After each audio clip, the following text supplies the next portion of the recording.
Thank you for the opportunity. Honored to be part of this joint initiative, both by the Madras High Court Advocates Association and N. Natarajan Charitable Trust. I'd like to render my thanks to Mr. R. Shanmugasundaram, Senior Advocate, who had given me this opportunity, and all the members of the N. Natarajan's fraternity, the family, big family. Mr. Mogana Krishnan, President of the MHAA, the office bearers, the Secretary, the Vice President, the Treasurer, Librarian, Senior Executive Members, Junior Executive Committee Members, office bearers of various associations, respected seniors, and my colleagues, and a special thanks to my senior who is present here. Makes me all the more feel a little bit scary about things. Anyway, so I'm just trying to share what my senior had taught me over a period of time. எனக்கு கொடுத்துருக்க topic வந்து நாங்கள் பிரித்து எடுத்துக்கிற topic வந்து Bharatiya Nagarik Suraksha Sanhita. In short, இங்கிலீஷில் சொல்லலாம் BNSS. See, Mr. N.R. Ilango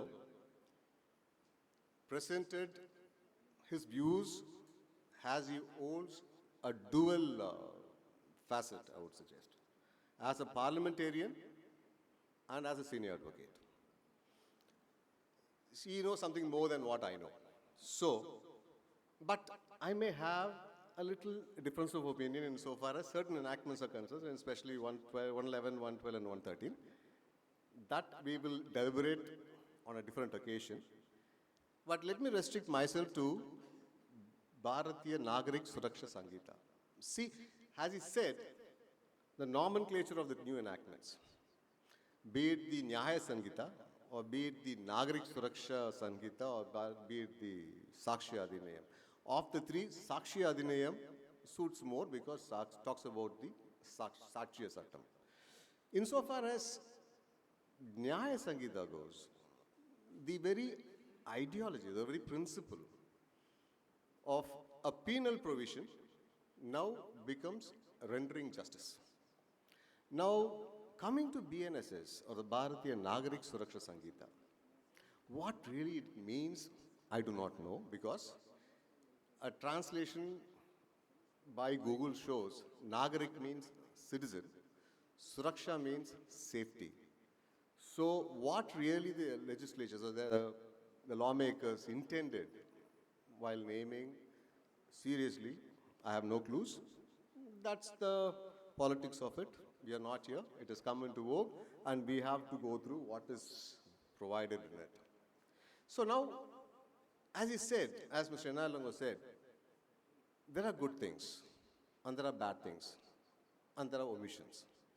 Omissions wherein the Honorable Supreme Court had time and again held why certain things are not incorporated into the CRPC. I'll come to that a little bit later.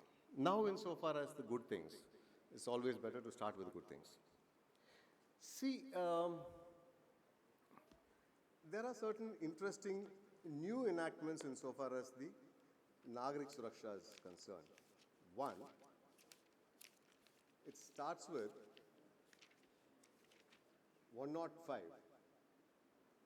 Recording of search and seizure through audio video means provided under section 105 of the Nagarik Suraksha.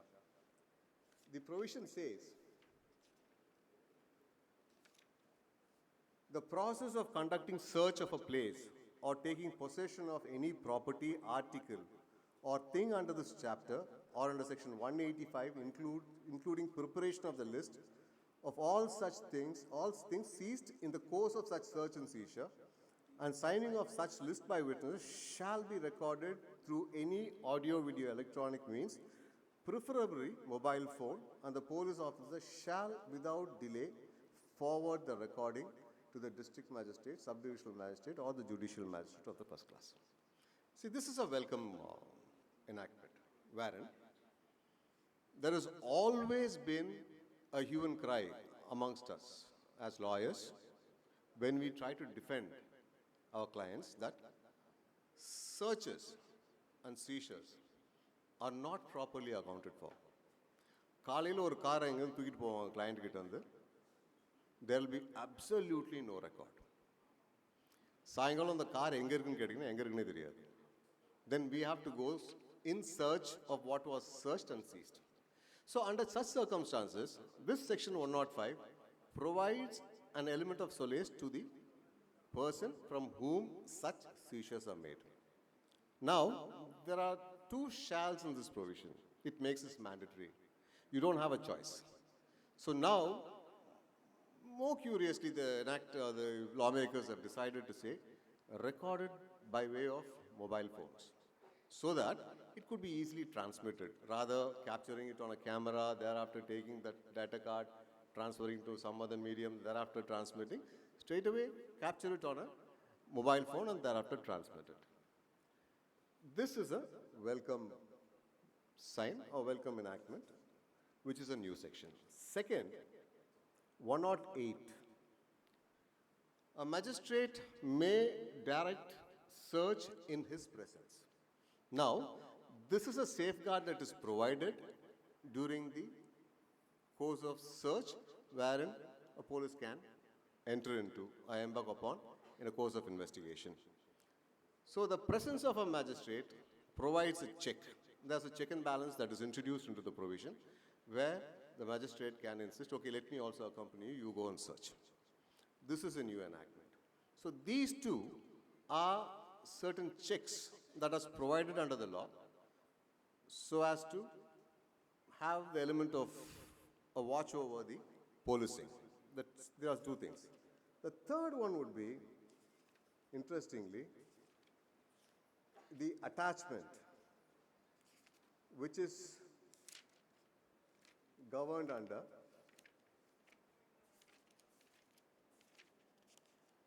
section 107. 107, if you take, attachment, forfeiture, and restoration of property. This provision, though corresponds to the old code under 102, has certain nuances or intricacies imported from the Criminal Law Amendment Act, Ordinance 1944. So this, again, gives a structured procedure as to how a property to be attached and forfeited, and really, if the attachment fails, restored to the person from whom the property is attached. So this provision is, again, if you see, it's a marked difference between 102 and 107. 102 of the old code, the code, and 107. There are only two things I'd like to highlight insofar as 107 is concerned. Where a police officer making an investigation has reason to believe that any property is derived or obtained directly or indirectly as a result of a criminal activity or from a commission of any offense, he may, with the approval of the Superintendent of Police or the Commissioner of Police, make an application to the court or the magistrate exercising jurisdiction to take cognizance of the offense or commit for trial or try the case for the attachment. Now there is a twin safeguard. An investigating officer has to get the prior approval of the Superintendent of Police. He may be an extended superior arm of the investigating agency or the Commissioner of Police, as the case may be, and thereafter make an application to the court. Now what 102 generally provides now is, you go attach a property under 102, thereafter inform the court. Now the shift would be here, would be obvious and apparent, where after getting the approval from the superiors, an application has to be made to the court so as to attach a property. These are things that have been imported from the Criminal Law Amendment Ordinance 1944. 2. If the court or the magistrate has reasons to believe whether before or after taking evidence that all or any of such properties are proceeds of crime. The court or the magistrate may issue a notice upon the person calling upon him to show cause within a period of 14 days as to why an order of attachment shall not be made. So there is a provisional attachment. Once the investigating officer makes an application to the court, thereafter it is a go ahead given by the court. Okay, go attach. Once it is attached, the court weighs the material that has been attached, whether it's a proceed of crime or whether it is so connected with the crime, and thereafter there is a subjective satisfaction. And upon arriving at a subjective satisfaction, the court issues notice to the person from whose property is now stands attached.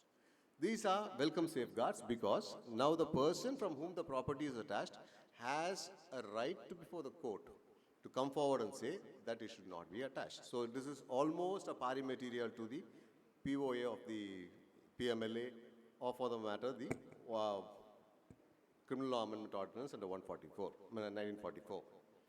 So these kind of procedures which has been incorporated into the Bharat Nagarik Suraksha are welcome signs. And coming something different, insofar as the discharge is concerned. Discharge la vandu or check vechitaanga.